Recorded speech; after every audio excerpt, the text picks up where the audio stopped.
Sherholtz has the best arm. Fairly shallow. More center than right. Cousins is going to test him. Posey can't handle it. And Posey gets clobbered. Posey is hurt. And he never caught the ball. The Marlins are back ahead. And the Giants' only focus now is Buster Posey. And his first of this ALCS. The infield is in. Victorino chops to second.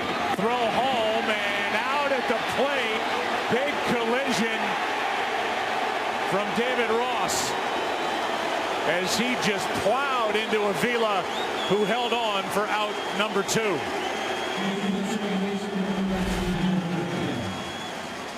That's why you bring the infield in. Runners are on at second and third. I love that strategy by John. By a defensive back. Check this out. This was going to be a tough turn anyway. The ball behind second base. He was going to turn that way to make a throw. Utley got off on a great secondary lead, and he gets right there to break up the double play. Didn't even start sliding till he was even with the bag. This is a play you used to see it happen a lot 30 years ago. Very rarely see it happen now. What a collision. Into right, Utley will be sent by Ryne Sandberg. Here comes the throw by Gillespie. It is in time. They got him. Utley runs over Navarro, but Deonner held onto the ball. Boy, he took a big hit. Solid line drive single. You see Navarro basically sitting on top of home plate. There's the collision. Boy, I love what he did. Look at the bare hand. He can foul it back, but it's a good one to look for. Got a fastball and lifts a fly ball into short left field. Pierzynski wanting to know, am I going? He is going. Here comes a throw by Merton. It is a collision at the plate. And Pierzynski not only bangs into Barrett, bangs onto the plate, and here they go. Posednik getting into it with Barrett.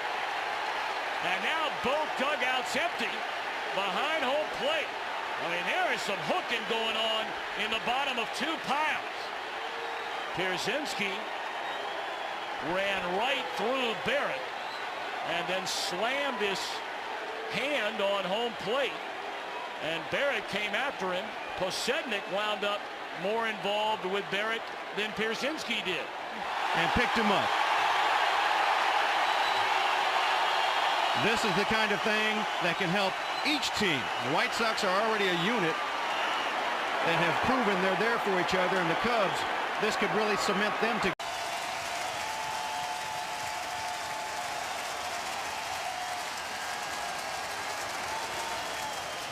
The slider. Span in a hurry. He's calling for it. He's got it. And he avoids a collision. Or did he? With Orlando Hudson. Both of them are on the ground.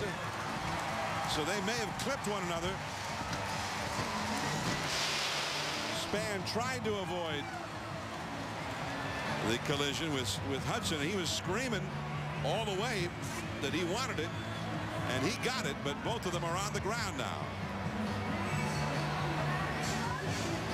So the second time in a couple of days, the end of a game, ordinarily a scene of joyful glee for the winning team, and there's been a frightening aspect to the end of the game. You see how deep Span starts. Orlando Hudson, both are running out there knowing the game. Span's got his hand up, but I'm sure with the cheering crowd, remember everybody was on their feet for the pitch to Vladdy and the 2-2 count. The breaking ball in the dirt turns out to be a pop-up, so you can't see. Oh, and you see Orlando just see out of the end there and just gets clipped knee to knee, it looks like. Outstanding effort, but you're right, John. Mixed emotions with the joy of winning the game. Reminds you of Kendry Morales with the Angels when he hits the walk-off home run and breaks his leg in the dog pile at home plate when he jumped on the plate. And now Pete Rose played baseball at 1 speed, and that gear was on full display in 1970. The game was tied in the bottom of the 12th when Charlie Hustle rounded third looking to score on a Jim Hickman single. And suddenly, Ray Fosse was all that stood between Rose and a National League win.